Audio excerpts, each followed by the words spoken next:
In a small village called Shantipur, life moved slowly but honestly.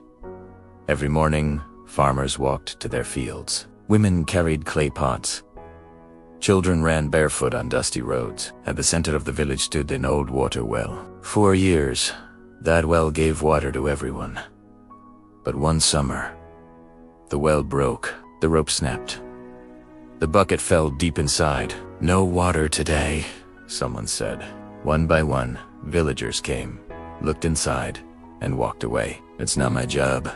I'm too busy. Someone else will fix it." Days passed. People walked far to fetch water. Crops dried. Children cried from thirst. Still, no one fixed the well. One morning, an old farmer named Rahim came to the well. His back was bent. His hands were weak. He looked around and sighed. "If everyone waits," he said softly, "nothing will change." Rahim tied a rope. He pulled the bucket up slowly, painfully. People laughed. "You're too old. You can't fix it alone." Rahim smiled and kept working. A boy stopped and watched. Then he helped pull the rope. A woman brought a new bucket. Another man fixed the wooden stand. Slowly, people joined.